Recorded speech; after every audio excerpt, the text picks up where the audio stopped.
Two betters today on Dupe by the River. We got transfer rumors to discuss. Another tough loss on the road against LA this past weekend. And this upcoming week, we got a 2-for-1. We're going to start off with talking about Nashville tonight. We're going to preview that matchup.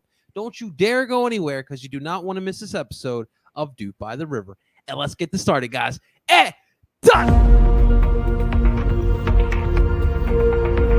Dupe by the River doesn't do anything well. There is not one. I'm sorry. There was no creativity. As a Union fan, I take that all day. Another DP. We need to go get Mario Balotelli.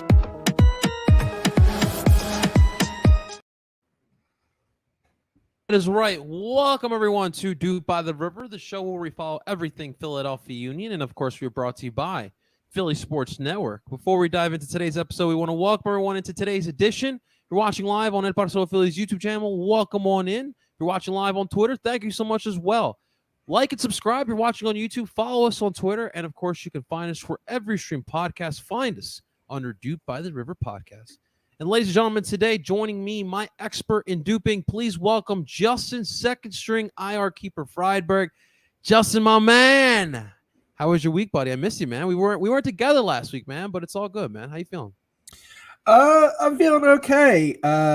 Now, as many who follow me on social media may know, I competed in the Icarus Cup this weekend, and I got a bit of a souvenir. If you saw my my Instagram story, I had a bit of a collision, and I know it for those who are watching. Don't worry, it's only it was a sprain / contusion is what the urgent care said. So this will be on. I can take it off, obviously to shower, to go for my walk and all that, and ice it in aspirin, and that'll be on for about a week and a half or so. But that getting old. I mean, I nearly knew it. Like injuries came with the territory, but man, haven't been 30 for long, and I'm already starting to feel it. Wow, sporting serotonin feeling the same effects as the Philadelphia Union. What will they do without their starting goalkeeper? We will find out. Will they bring they got us the summer, so they have plenty of time to for this injury to recover. No Joe Bendix on serotonin? Yeah, no, I don't know if that's in the budget. We'll see. I'll ask Paul. We'll see. What's in the budget. Awesome stuff. Well, Justin, let's dive into it today. Speaking of budgets, we'll talk about some transfer rumor or transfer news. One with a former player, one with a current player. Let's start off with BA. Brandon Aronson. We've been following that situation. He's been officially sent on loan. He's going back to the Union, but not Philadelphia, this time Berlin. He's not joining the Dupers, but the Unioners. I think that's what they call it, the Unienders. The Unioners? I think that's what they call themselves? The Unioners, I believe. The Unioners. But he's in the Bundesliga. You know me, I've always said that he should have went there before the Prem, but how do you feel, man? You're a USMNT guy. You're Medford neighbor. How you feeling about this, man? Yeah, I mean, he joins fellow USMNTer Jordan Pefok. Best name in USMNT, man. Going to be playing some Champions League football. I think it's a good move. I was saying for a while that he wasn't going to stay in the championship. People were like, "Oh, he should stay in the championship and get used to it." No, just because Leeds were bad doesn't mean Brendan has to suffer. And I think I've said that he would work in a higher pressing, higher energy system. I had said if he had stayed in the Prem, it would have been maybe like a Brighton, Aston Villa. With Germany, I've been saying Union Berlin was definitely one I mentioned. It was towards the top of the list. Gladbach, Frankfurt are always options. And I mean, the way that they play, he slots in perfectly in that midfield, kind of supporting Max Becker was their really main striker, and he was a very high energy, high paced guy. And I think having someone behind him like that can kind of support what the press that they like to do, and also kind of give some rotation in that midfield. I think this is a good move. It's something that you look you look at the way Brendan plays, and I will say I did think the Bundesliga would have been a better move right off the bat than going to the Prem. I think also the allure, unfortunately, like the allure of the Premier League, and unfortunately Leeds being the only team that was had the bid for him, kind of was like, if you're a player, it's like with Pulisic and his move to AC Milan being good for his career. The allure of the Prem sometimes, no matter the team, is sometimes just too good to pass up. And like there was nothing Brendan really could do with all the injuries they had. I mean, Leeds had no defense, no real striker once Rodrigo got hurt. Bamford couldn't stay healthy.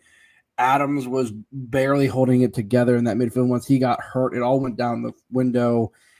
Like it was a lot to put on Brendan, and I think it unfairly got, he took a lot of the brunt of the blame when it really was not.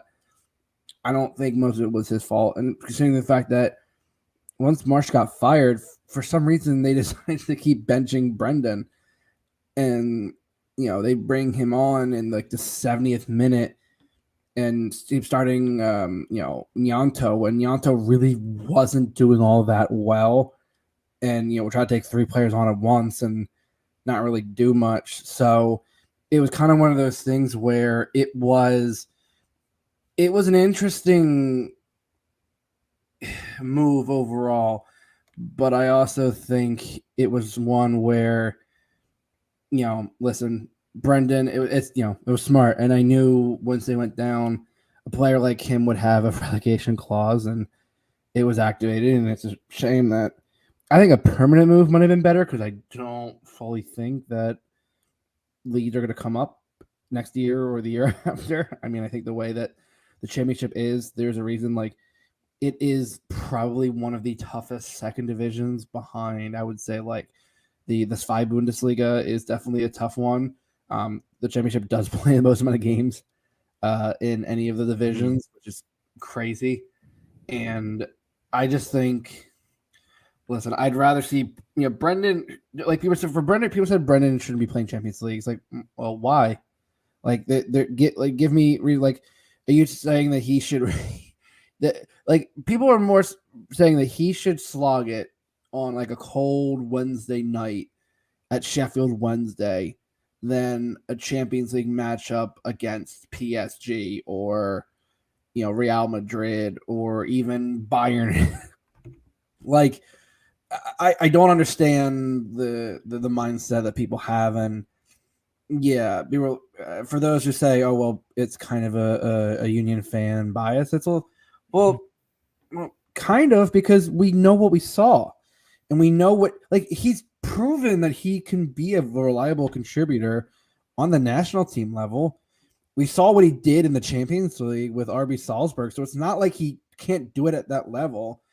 I mean, it was just unfortunate that he was on a bad Prem team. That was the surefire nature of it. Leeds barely stayed up the season before, so it wasn't all that shocking when they were in the mix for pretty much the whole season. How old's Brendan now? Like 22, 23? I believe he should be only 23.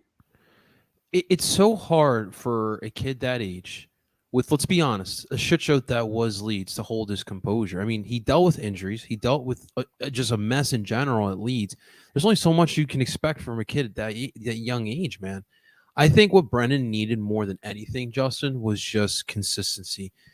Just a place where he can flourish. 22. He's only 22, man. And I think that what Union Berlin brings to him is just a place where he can make mistakes. He can continue his growth. There's not going to be a lot of pressure like there is at Leeds and the Premier League in general. I've said it before. After Salzburg, he should have won the Bundesliga. It didn't happen. Like you said, when the Premier League knocks, you answer the door. It's just common sense. And so I think this is the best case scenario. You mentioned the PFOC. I think that familiarity is going to help him as well. And you have a coach that does like to play young players. Like Union Berlin last year shocked a lot of people. I mean, for a good chunk of the season, they were in the title race. And what they did was they perfectly balanced some absolutely insanely talented young players with a solid veteran core. And I think you're starting to see that where, especially in the Bundesliga, young players are not like coaches aren't afraid to throw young players out there. And I think Brendan is gonna hit the ground running, and I think the Bundesliga is the perfect pace for him. Like I think you can make a solid career. I completely agree with you. You ready for that Paxton versus Brendan matchup, man? That'll be interesting because Frankfurt has a new coach, and so I'm kind of curious if he's gonna Paxton did start to get some more time towards the end of the season, and that was one of the reasons why they didn't let him go to the U20 World Cup was because they, with a short off season and the way the season ended, they needed him there.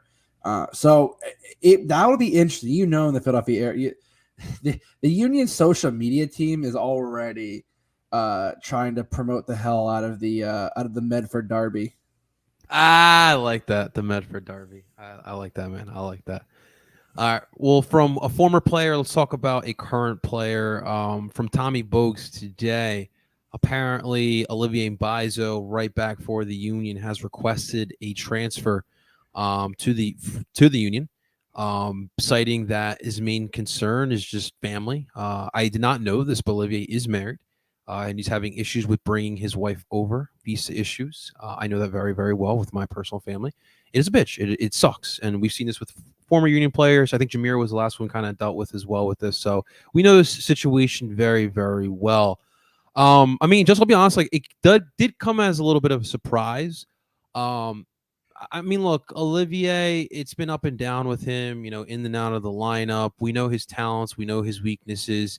I'd be intrigued to see what the market is for Olivier out there. I just don't think that summertime will be a time that they will sell him.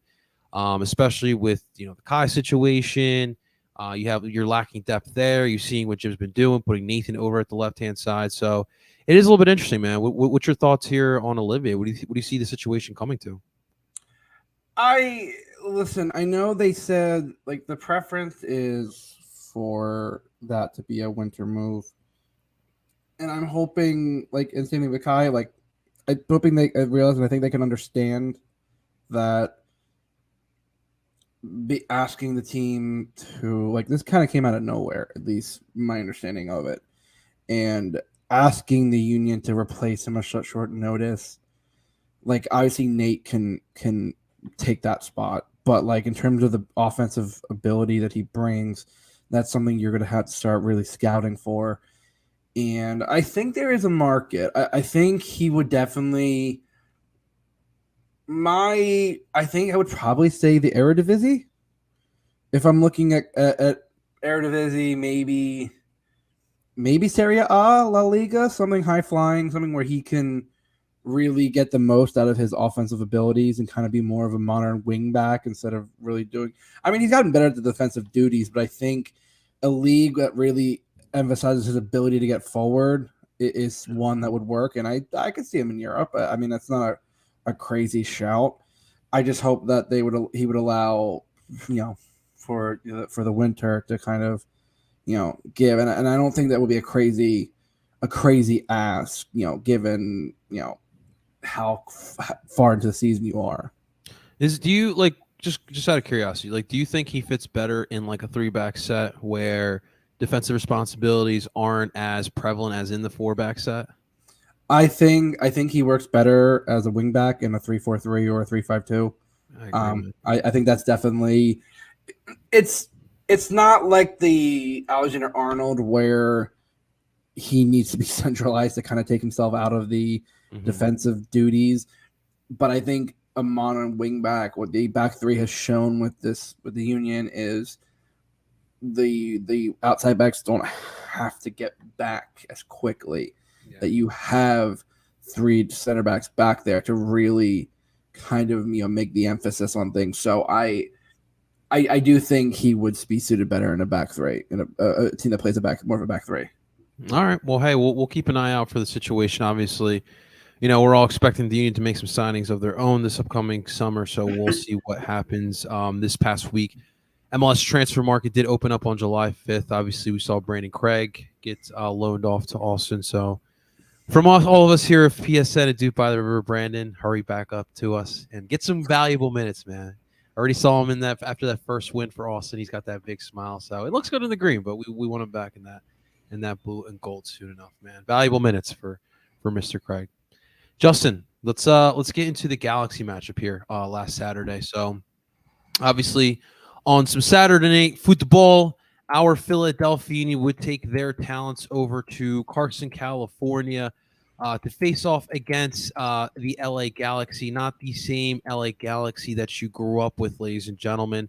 But on this night, you had the 4-4-2 diamond returning. Joe Bendik back in goal. Your back line consisted of Matt Real, Jack Elliott, Jakob Glazes, Olivier Bizo. Your midfield four, Leon Flock in the left, Jose Brujo Martinez at your 6, and Ali Bedoya at the right, and Daniel Gazek at the tip of the dime with Ure and Carranza as your 2 forwards. And unfortunately, this match would start off in the Galaxy's favor. I mean, you had an early, it was like a 3-minute yellow card for Brujo Martinez that kind of set the tone.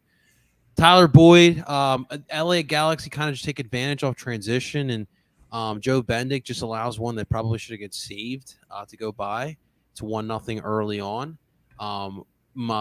About 20 minutes later, Ure, off of a nice deflection, was able to get that ball on the right-hand side of the net. Jonathan Klinsmann, little Klinsmann couldn't do nothing there. Of course, right before half, unfortunately, Mavinga gets a goal that bounces off Olivier Bizo, gets an own goal, a 2-1 lead for the LA Galaxy heading into the second half. Not the start that the Union wanted. We all know when the Union go into half with our trailing at half, I should say, things don't typically go in their way. Bouge gets the exclamation point in the 76th minute, a banger to the top right corner. And that would do it, as the Philadelphia Union would walk out of Carson, California, with no points again. Back-to-back matches, uncharacteristic here for the Union. Another road loss here in this 3-1. This one is frustrating for sure. A lot of takes after this one for sure as well, Justin. But for you, man, what's your main takeaway from Saturday's loss against the Galaxy? Andre Blake better come back soon. That is the main consensus. Like I've been trying to give Joe Bendik the benefit of the doubt. I genuinely have. You have. But my God, that first goal, Danny Higginbotham said it best. You gotta have that. You would have stopped that. You would have absolutely stopped that. That was almost a dribbler. Like, he was not that close. And I saw people say, on the first look, you can go, oh, well, was he screened with all the players in? But then you look at the way that the players were established.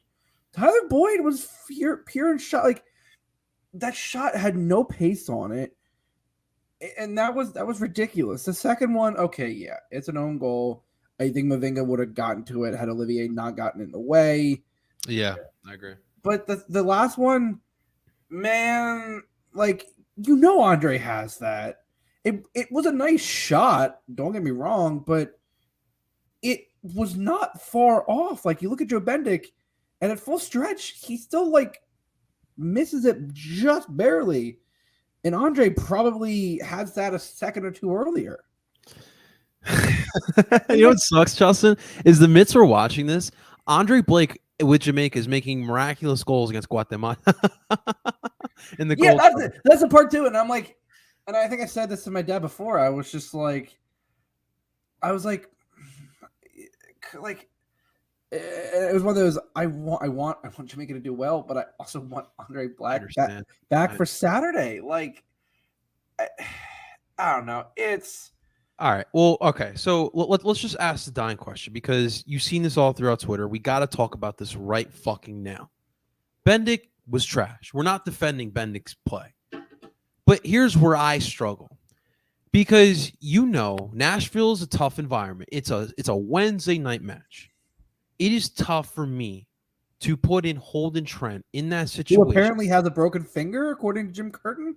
Oh, I didn't even. Apparently that So the quote from Jim Curtin, because our pal JT, Jonathan Tanwald at the Inquirer, did write an article basically kind of wondering why Joe Bendick, and he doesn't simply write these kind of articles, but writing an article laying out why, the stats of what Joe Bendick has done and maybe why there is a case for Holden Trent to start. And that Jim Curtin said that Holden Trent has a broken finger and that Joe has earned the right to start. And it's like, you sure about that, Jim?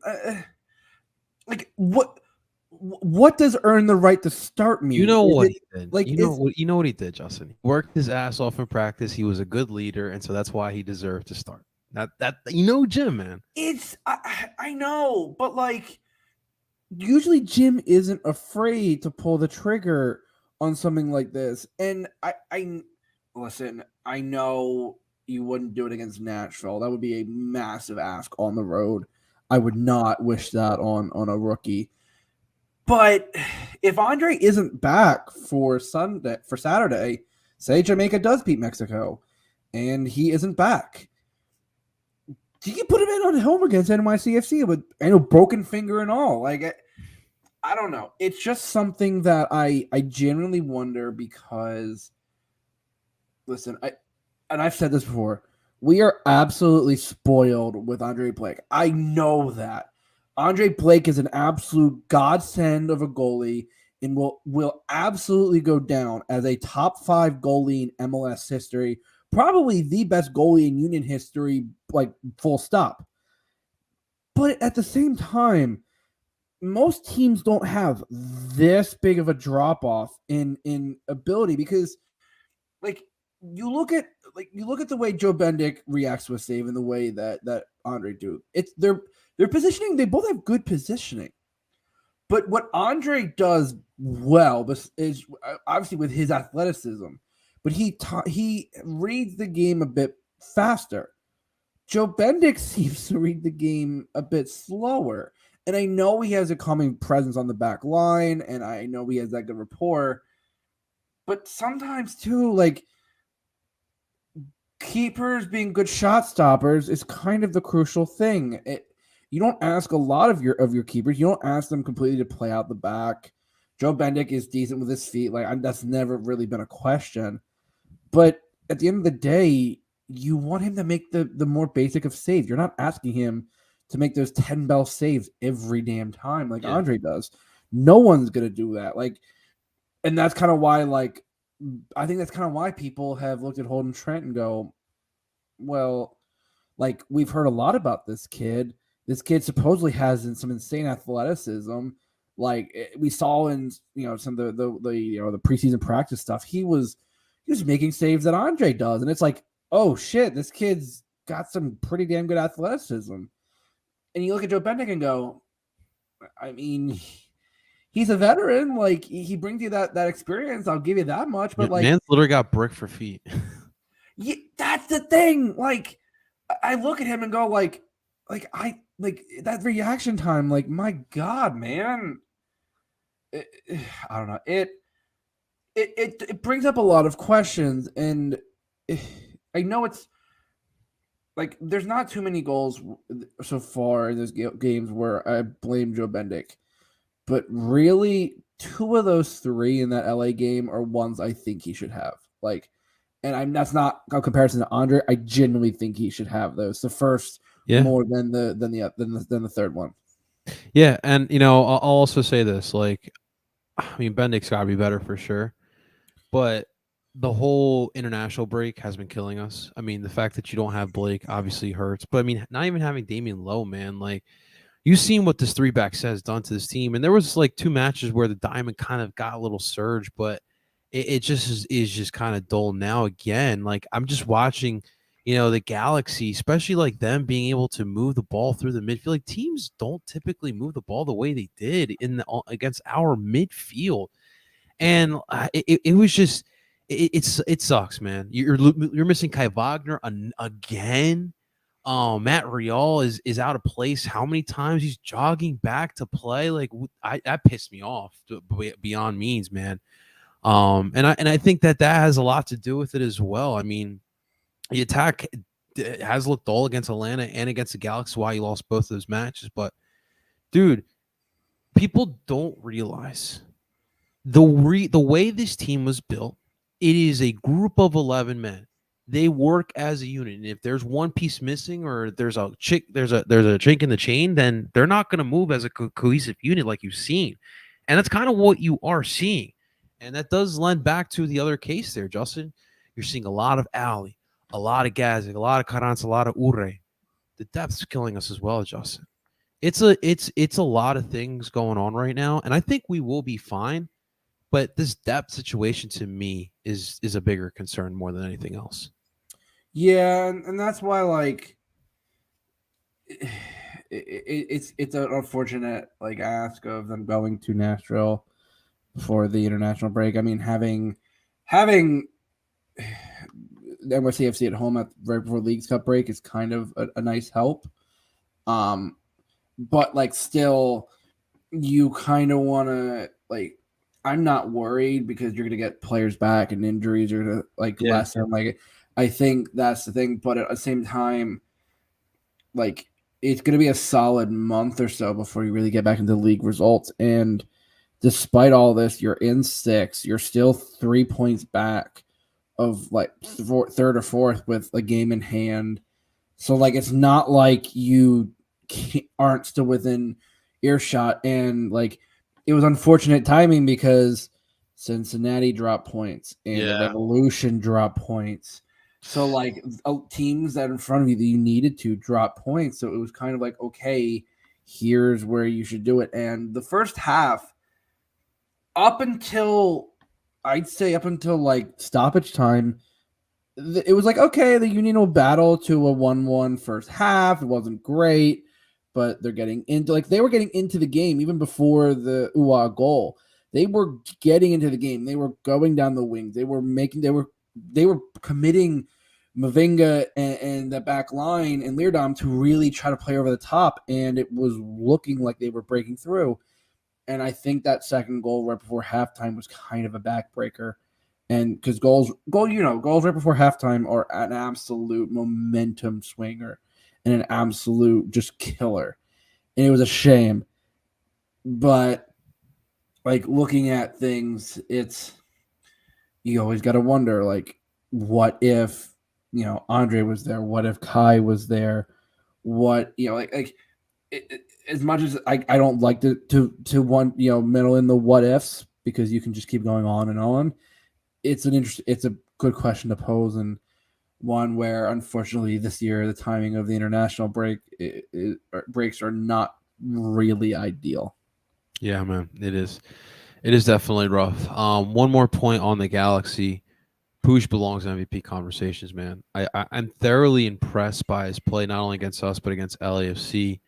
And I just walked away from that match, obviously bummed about the loss, but Push belongs in that MVP conversation, man. I think there's a potential case for it. I just think you've got to talk about longevity.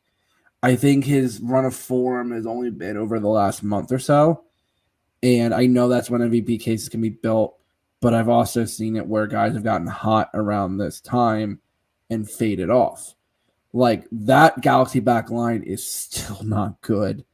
Their offense, like, Push cannot carry this offense. And I think that, like, this is kind of making it clear that, kind of like with Nashville, like, Nashville still being very heavily reliant on Hani Mukhtar. The LA Galaxy are single-handedly being pulled out of this by the play of Ricky Push. And I think you got to look at that if you're the Galaxy, because they're still suffering under the transfer ban. And so it's like, okay, well, they're kind of limited in what they can bring in, but how they could improve the back line, because like goalkeeping, like between Bond and Klinsmann, I think you've got some decent goalies. I think that's enough where you don't have to worry about that position. The defense, though, is really like between Preston Judd and Joveljic and Tyler Boyd. Like, you have some decent offense there, and the midfield is solid. But that back line still, like, you have Calvin Leardom playing center back. I don't really think Greg Vanny, that's what he wants to do consistently, but I think he's kind of had to given injuries. Yeah, it is kind of what it is. All right, so we're gonna move forward here. It's a tough loss now. So what the Union are gonna try to do now, Justin, is they're gonna try to avoid losing their third straight regular season match for the first time since 2018. So we're gonna look into this Nashville matchup. So as always, ladies and gentlemen, we're gonna give you guys the eyes from the other side. We have on this week, ladies and gentlemen, Valer Shabila, who's part of the Pharma Soccer podcast down in Nashville, to give us all the insight for Nashville Soccer Club. So without further ado, ladies and gentlemen, please welcome the interview with Valer Shabila. Joining us now live on the DOOP by the River guest line, helping us preview this upcoming matchup against Nashville Soccer Club. Please welcome, covering all things Nashville SC through Broadway Sports Media, through Pharma Soccer Podcast, or just talking Nashville. Please welcome on in our dear friend, Mr. Valer. Valer, my friend, what's going on? How you feeling today? Good, man. How are you? Thanks for having me. No, dude, we appreciate you coming on here, man. It's a pleasure having you on, man. We're really excited here in Philadelphia to talk about this Nashville match. Philly's obviously in a little bit of a different place than we anticipated, man, but we're excited to talk about this one, man. So, Blair, before we dive into it, man, just talk a little bit about, your coverage of Nashville, see kind of what you do as far as the club goes, man. Yeah, thank you first and foremost, like I said, for having me. I've been covering Nashville since their second year of USL, actually. So a little bit of USL into MLS. The coverage used to be a lot simpler back in the day because I just did one podcast and that was it. And then kind of this year, I have been able to kind of ramp up my coverage a little bit, added some more video elements to it, and added another show, and joined in with Broadway Sports, like you said, Broadway Sports Media. So been able to kind of expand on that a little bit, working with the guys on Broadway. Ben Wright is one of the guys that you can see on Twitter all the time. He's sort of the soccer, guy at Broadway, right? And then we have a few other writers and whatnot. You look up everyone and hashtag, man. You see a lot of his tweets, so for sure I know exactly what you're talking about. But yeah, man, I love it. I love MLS. I love covering the game. I'm from Iraq originally, so nice, man. I immigrated to the U.S. When I was 14. About 15 years ago. So it's been an interesting time because when I came here, I wanted soccer, right, and couldn't get it necessarily the same way you'd get it in the Middle East. So I'm glad now we're at the level where you or I or other people can cover this game. I can connect to that, man. I'm being Colombian American myself, and obviously, soccer growing up hasn't always been easy to find. So it is really awesome to see that we're starting to see more of it. Blair, I mean, obviously your background, like, your culture, soccer is everything. So it makes it easy for you to love it. But, stereotypically, like the South of America, it's college football, it's NASCAR, but soccer is grown very, very well in cities like Nashville, Atlanta, Charlotte, Miami. Why is it that, especially, and I want you to speak specifically on Nashville. Why is it working so well in Nashville, man? You guys are selling out crowds. It's a great environment, even in downtown. Why is it working? Couple of reasons. First, every time I'm asked this question, I feel like I forget a little bit of like the diehard folks. I just want to say, like, there are diehard folks here in Nashville that love soccer, who are from the South, that just love soccer, and they've loved soccer for 10, 20, 30 years and have always had something to do with soccer, right? So I don't want to forget those people, but those people are not the majority. Let's be honest. Those people are the minority, if anything. So the majority of people, it has to do with a bunch of reasons. I would say one of the biggest reasons is that Nashville is it's one of those cities where people are moving into it rather than moving out of it. So you're getting people from everywhere. And there was a study done before COVID where Nashville had a rate of 100 people per day moving into it. Wow. And where those people are moving from are California, New York, Chicago, whatever, all these big cities. They're kind of leaving and coming to Nashville. And what I found out kind of talking to these people is that people, when they move in, they have already decided on an NBA team. They've decided on an NHL team. They've decided on an NFL team. But chances are they haven't decided on a soccer team. And because Nashville doesn't have all these other, Nashville doesn't have NBA, doesn't have MLB, but it is a city that thrives on kind of having a party and throwing a party. This city's built for people to drink. I mean, so when Bachelor party USA down there, man. yeah, I mean, it literally is, right? So when you combine them not having a soccer team and a party environment at Geodis Park, you get what you have seen with Nashville, which is these bunch of people who are not from Nashville that can connect to the community in a really easy way. Tickets are cheap, sold out crowd. Soccer is a quick game, man. I go to NFL games and I'm just like, dude, it's like seriously, a 6-hour commitment. Like it's a lot of time. And baseball's even worse. Yeah, so it's one of those things, I think, where that college football environment you were talking about, that is very similar to what you would feel at an NSC tailgate, honestly. Awesome. I wouldn't talk about in-game experience or atmosphere. I don't really know that well of college football, but what I've heard a lot of people say is that the atmosphere of the tailgating and kind of the community getting together for a local cause, soccer always feels more of a club than a franchise, right? Yeah. So I think that has to do with it as well. Well, you put it that way, it absolutely makes 100% sense. I mean, like here in Philadelphia, because of where we're at in the East Coast, I mean, we're between New York, we're between DC, and we've notoriously been the cheaper of the three major cities. And you could put Boston in there as well.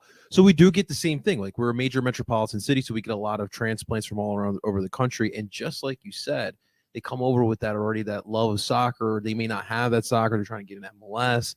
And Philly, it's a cheap ticket. It's a beautiful, beautiful. I mean, you've seen the state, the park as well. So it definitely makes sense. I think that's why we're growing as a league, especially as the younger demographics come. We tend to gear towards soccer, so it is good for our league, and we'll see the continued growth throughout the country, not just in both of our markets, man. Actually, that's important note too. I didn't mention that most people moving to Nashville are millennials, and yeah, exactly. They tend to like soccer a little bit more than the older generations. That is very true. That is very true, man. Well, listen, I want to formally welcome you back into the Eastern Conference. I haven't been able to do that, man. So welcome on back into the East. How's it feel being back into the East, man? We haven't seen you. Well, we saw you last year. We obviously helped you open up the Geodis Park, which was dope. But obviously, last time you guys were in the Eastern Conference, we're in that playoffs. That memorable matchup for a lot of Union fans. I know not so much for Nashville, but welcome back, man. How's it feel being back? It's so much better, like exponentially better. I cannot overstate how important it is for Nashville to stay in the East. They had no business being in the West. It made no sense, man. It made no sense. I couldn't travel anywhere without spending like $500 on a ticket. Oh my God. It was not great, man. It was not great. Game starting at like 9:30. We had a game scheduled, I think, for 11:30 p.m. one time. Yeah.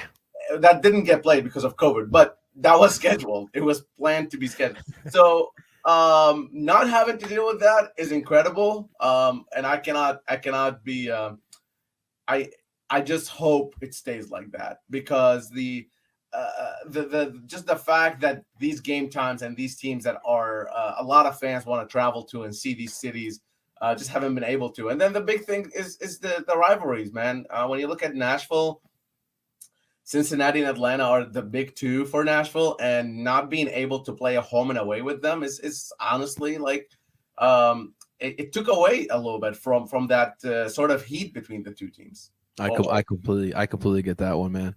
I mean, I think I speak for most people in the MLS. It didn't make sense for most of us. I feel like Chicago should have gotten the boot, honestly. Like, they're closer to the West than anyone else geography wise. And yeah, those times suck, man. Like, I hate, like, we just played the Galaxy, right? Like, we have like a 10:30 kickoff. Like, yeah. It's just rough, man. We got work, we got stuff to do. Like, it is absolutely rough, man. But it is, like you said, that's important as well. That Atlanta Nashville is pretty interesting. You guys, listen, the Nashville and the Cincinnati fan bases, I see you guys going at it on Twitter as well, man. So it's definitely entertaining as an MLS fan for sure, man.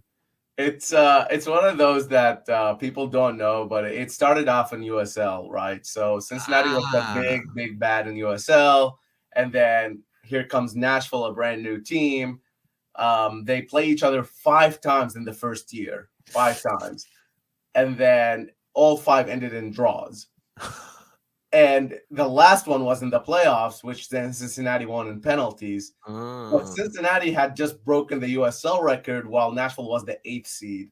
So there was a lot of it was the first round of playoffs. There was a lot of animosity between the two fan bases. And then the next year, Cincinnati went to MLS. So that was the year, 2018.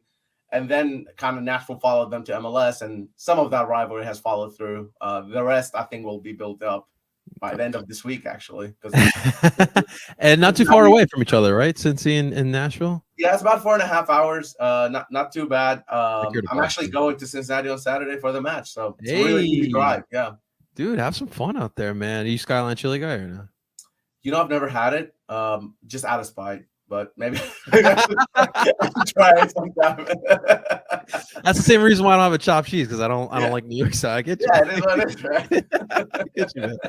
Let's talk about this year's iteration Nashville. Obviously, some changes were made. Kind of talk about what's new with this team. How's this team looking? What are the big offseason changes from last year to this year? The biggest thing is the formation system change, which kind of goes hand in hand with the new personnel that joined this team. Because when you look at it, Nashville had a fairly successful season in the West, but kind of dropped down at the end of the season last season. So when they came into this season, it kind of followed through with that, and there was something missing at Geodis Park, to be honest with you, to where formerly that they played in Nissan Stadium, right? And at Nissan Stadium, they built this fortress where they literally didn't lose a single home game in all 2021. To where then cut to 2022, and because the first 8 weeks being away from home, then having a congested home schedule, that wasn't translated into Geodis Park. So I'd say all that is that because the start of this season seemed like a continuation of that sort of good enough but not really great end of 2022. And then something changed. And what that changed was the system and the formation. So Gary Smith goes to a diamond, 4-4-2 diamond formation, and that changes everything for Nashville, to where Nashville becomes they are eight wins at home straight now, which is a really, really good record for Nashville. That's not something they've ever done in their history. And then on the away end is not quite as good. On the road, they're missing a little bit. But regardless, is that diamond formation that really revitalized the team. And it's not mostly Hani Mukhtar didn't change the way he plays for the most part. Is the pieces around him. Is that having the Fafa Pico and the Jacob Schaffelbergs of the world kind of come in and being able to make those runs and help Hani out.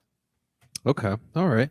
And that's definitely interesting to know. I kind of want to talk a little bit about the current form for the team. Not the best, 3 losses in the last 4 there, coming off the Chicago loss. What happened in these past couple matches here? A lot of it had to do with just being away from home and not being able to have the full squad. So you look at somebody like Anibal Godoy, who is an important piece of this team. He's with Panama. He's the captain of the Panamanian national team, playing in the Gold Cup. Jacob Schaffelberg just lost to the U.S. in Cincinnati yesterday, so he should be back. Fafa Pico missed 2 of those matches. He missed the first 2 that you mentioned out of the 4. Haiti, right? With Haiti, correct. So he changed from the U.S. to Haiti. Actually, it was an interesting story there. So those are all starting players. And then also in the first match out of the 4, Teal Bunbury was missing, who is, again, a starting player. He was injured. So a lot of missing pieces and just not being able to have that. Nashville likes to start the games very, very brightly, and they don't they don't push and press the entire match. But that first 5 to 10 minutes, it's all Nashville, and you'll see it at Geodis. It could backfire, of course, but that's how they start matches. And once they didn't get that start in those matches, it kind of died down. Gary tried to switch the first two away matches that they lost against Montreal and Columbus in this 4-game stretch. Gary Smith tried to go back to a back 3 instead of the back 4, and that didn't seem to be working really a whole lot. They got unlucky in certain chances, but nonetheless, at the end, I think they'll look at those 3 away matches specifically and not being able to score a single goal, and be disappointed. But obviously, the home form is like the complete opposite of that. That's what we're gonna have to see there, and it's interesting. I feel like both of us are having kind of similar issues there. Obviously, we're coming off of back-to-back losses, and missing Andre Blake and Damian Love have been huge losses, and injuries as well to Kai Wagner have really hurt us as well. So it's the grunt of that MLS schedule, right? Like, you're in the middle of it, and you got international play, which I think we can all agree, like, could we please get some international breaks in there, man? And it's just a mixture of everything. It's funny you're saying like the diamond's working for you. Like, diamond's something we've been I mean, you've seen the diamond in 2021. We've been running this diamond since like 2019, and it's not that it's getting stale. I just don't think that with this personnel, it works to its best ability. We've seen a lot of success with 3-back set here, so it is interesting to hear kind of similar issues that we're having with Nashville. So actually, Gary Smith, we just talked to Gary Smith on the presser an hour ago or so, and he mentioned Philly playing with 3 defenders and why they might not be able to do that, considering Glow is out on international duty. And he mentioned that unprompted. So they're doing their homework, of course, there. But kind of, I am interested in that because I think a lot of it has to do with. I don't think Nashville. I have to go back and check. I don't think Nashville has played with against a pure diamond formation since they switched to it. So I'm curious on how that goes. If both teams kind of hold on to their shapes and just say, we'll figure it out, or if there's going to be any tactical changes between Curtin and Smith, because I'm honestly not sure. I've seen Gary change formations on the fly. I've seen him change personnel on the fly. And Curtin is a smart guy. He's a smart manager. And I wouldn't be surprised if he kind of had a tweak or something up his sleeve.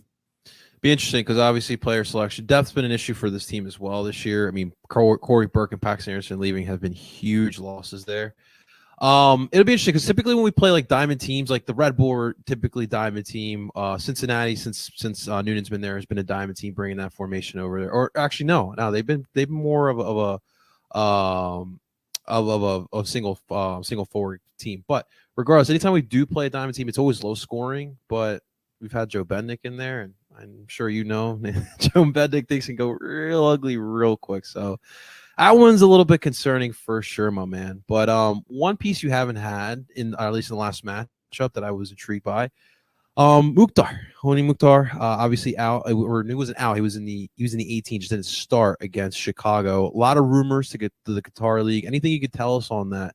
And any we could probably expect on Wednesday as well. Yeah, he had a small knock in Chicago, and that's why he didn't start. I'm pretty sure it's all taken care of, and he'll be starting on Wednesday. If that match was at home, for example, the Chicago match, I think Hany would have started. I think Gary was just being extra cautious because away match and travel and all that. So I don't think there's anything to worry about in terms of the injury. I don't think you want me to talk a whole lot about Hany Mukhtar on the field because I think everybody just kind of knows what's going on. The numbers speak for themselves. So I'll let y'all look him up that way. But in terms of the Qatari League links, that all started about 2-3 days ago where a Qatari outlet, El Qas, they announced or they reported that a offer has gone to Hany Mukhtar. Now, they didn't report that an offer was gone to Nashville SC. They just said an offer was made to Hany Mukhtar to join one of the clubs in the Qatari League. The interesting thing there is that Nashville SC has him under contract and through 2025. So he can't just like up and sign a contract and go, right? So there needs to be a transfer fee. And then today a report came in from the guy who runs Transfermarkt in North America. I can't remember his name, but he came up. He reported that a transfer fee was also a written proposal was made to Nashville SC. The thing with that is that I don't think there is, and I mean that in the sincerest way to the people who are reporting this, I don't think there's any way in hell Nashville SC is going to let Hany Mukhtar leave this summer, unless it's, I don't know. I mean, it would have to be MLS record signing fee. I think that would be the only way Nashville SC would part with Hany Mukhtar, and even then, I think they would have time to think about it. It is very hard to find players who are effective. It's not just about bringing in big name signings because, look at Toronto, look at Miami the first couple of years, right? And it's just it's a big joke, right? So I don't think there is much chance for Hany to be sold this summer. and I don't think there's much chance for him to be sold at all by Nashville SC.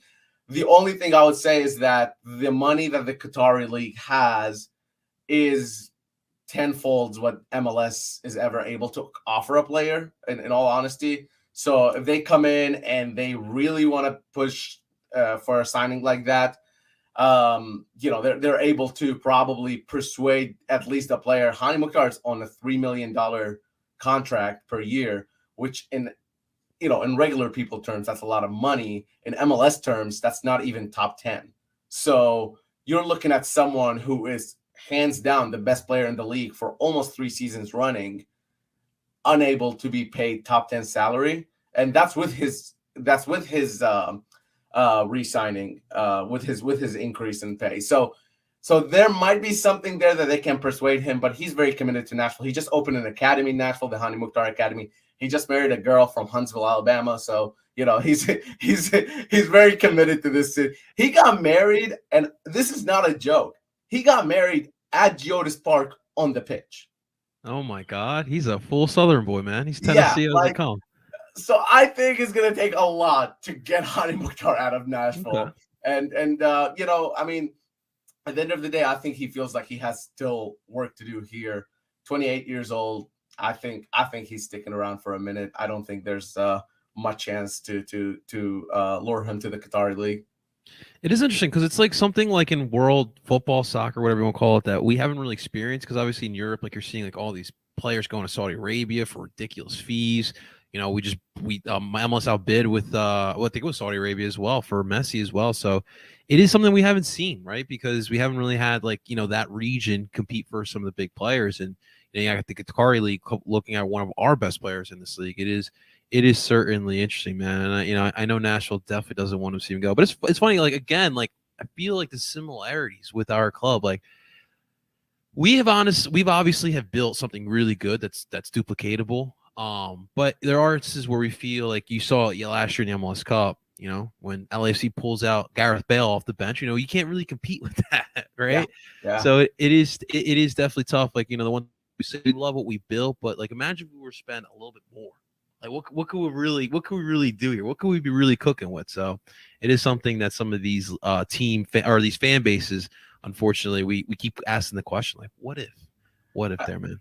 I agree with you in that assessment between Nashville and Philly. Nashville has been known for this money ball thing because of Mike Jacobs, the general manager, who came from Sporting Kansas City, another team that just recently started really spending a whole lot of money. Yeah.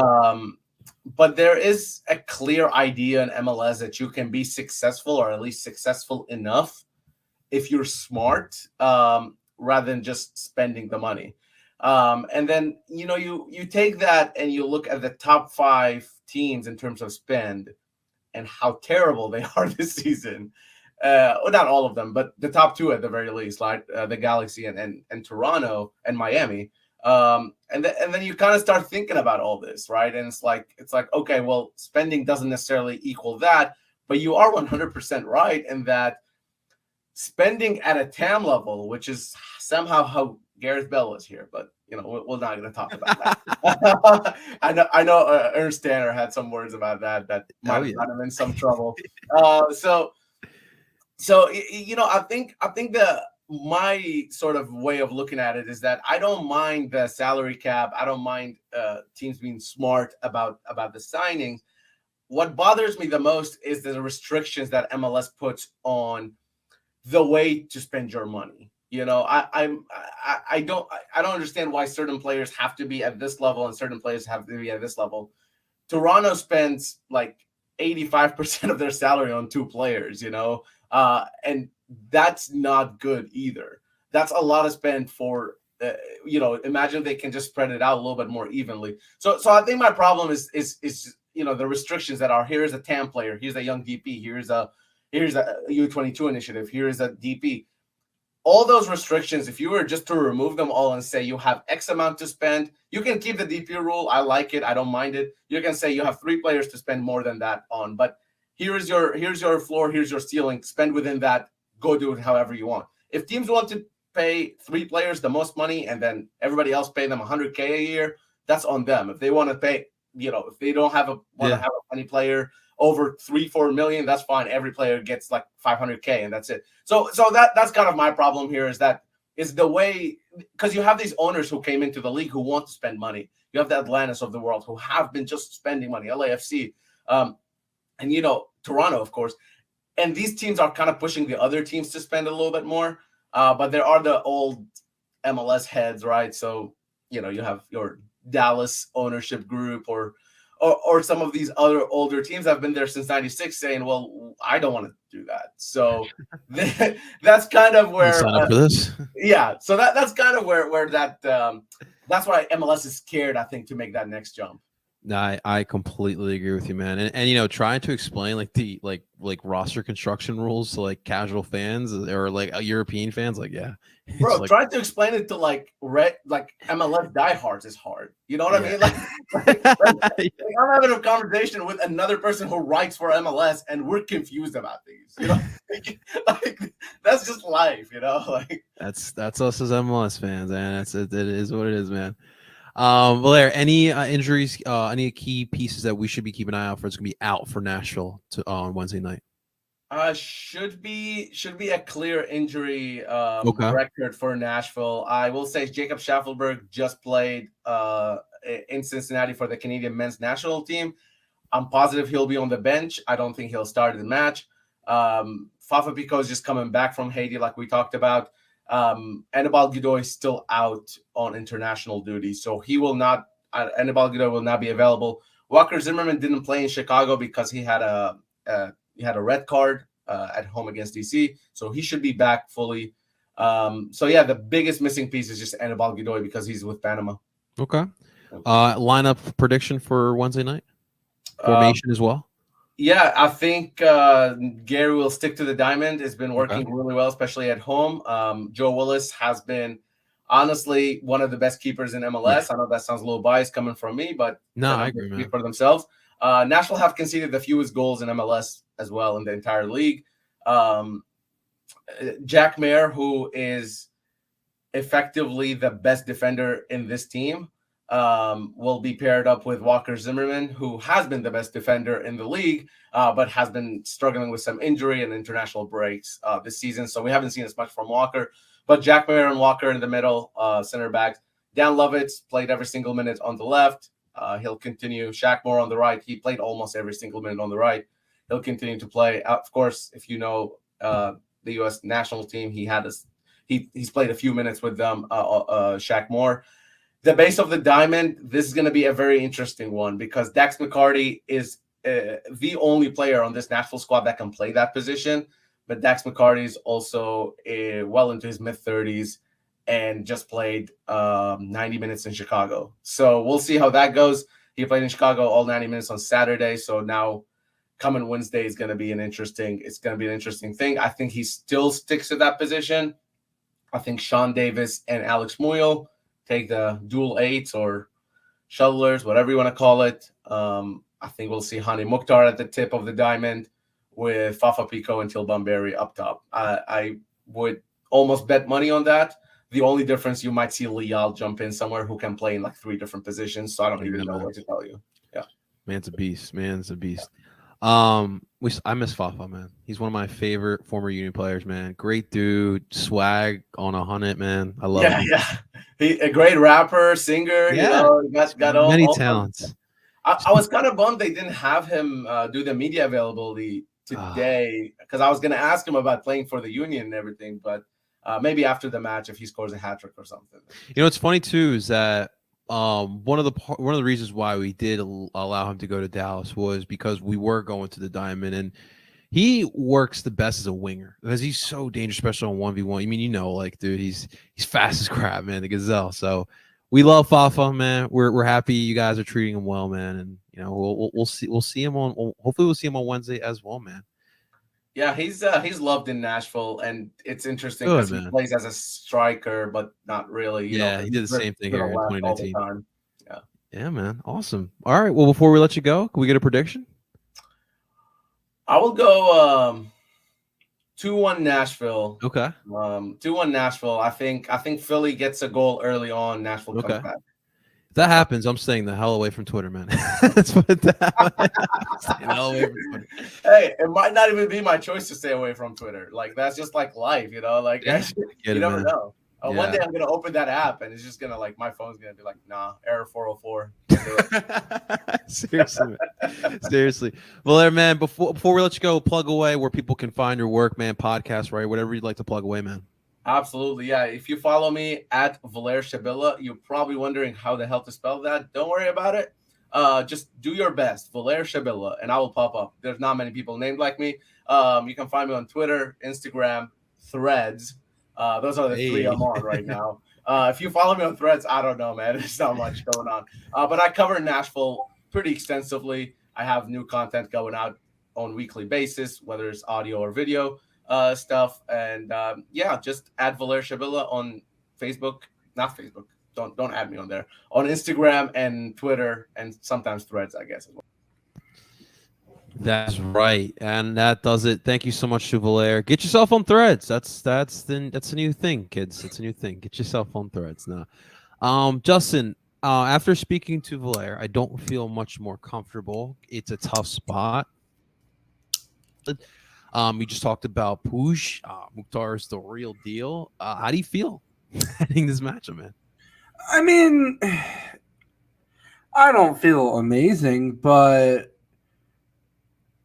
I mean, we said this the same. I feel like I said this last year about them going to Nashville, and they were the FEPK away from grabbing all 3 points. So it's going to be an insanely tight game. So, like, I mean, there's not too much confidence, but you know, Jim is gonna just try to shithouse away to at least a point. So at the very least, I know the Union can kind of muck things up if they need to. Yeah, dude. I mean, you're talking Atlanta, you're talking LA, you're talking Nashville, dude. These are not easy places to play. You're doing it's not a great run into the League's Cup, but once you get past that, though, like looking at the part of the season afterwards, like your first game back from the League's Cup is home against Dallas, and then you got away at DC, home against Red Bull. Like you've got a decent run in form where you can start to pick up points. So this is kind of the stretches where like every team has a stretch where it's just like you gotta slog through it. And unfortunately, this is the one where the Union have consistently run into a brick wall at 70 miles an hour. Yeah, man. So hopefully they can get some points here. What do you think the lineup will look like on Wednesday night? As we said earlier, Joe Bendick probably starts because Holden Trent, according to Jim, has a broken finger. I think your back line, Jim had said that Kai, at the very least, should be on the bench for Nashville. I think realistically, I would rather have him on the bench and not start him and wait till Saturday to start him. So I would say the same back line with the exception of I think Nate Harriel starts. I think for a more defensive purpose, I think you have Nate Harriel starting. I think your midfield, I probably see it being the same, to be honest. I think after that, I think your lineup is mostly the same. Just because that's kind of what you need. The only position flip I could see would maybe be Leon for Jack, but that kind of gets away any defensive coverage you have to help Brujo out. So I think realistically your midfield and starting attack are probably the same as it was in LA.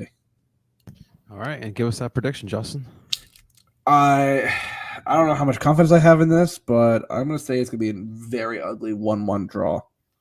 I think so too, man. I'm going on that line, man. If we walk out of there with a point, I'll be happy. I'll be happy. Just shit house your way and run quickly to the first bar you can find on Broadway.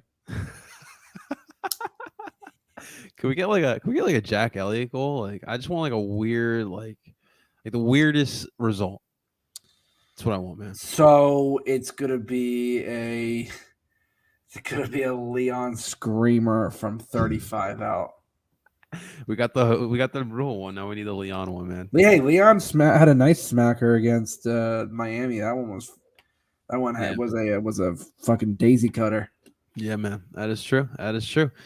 All right, guys. We will be back later this week for this one, and of course the New York City matchup that's coming this upcoming Saturday. But we guys enjoyed tomorrow's match. I have a special announcement for tomorrow's match as well. So stay tuned for that one.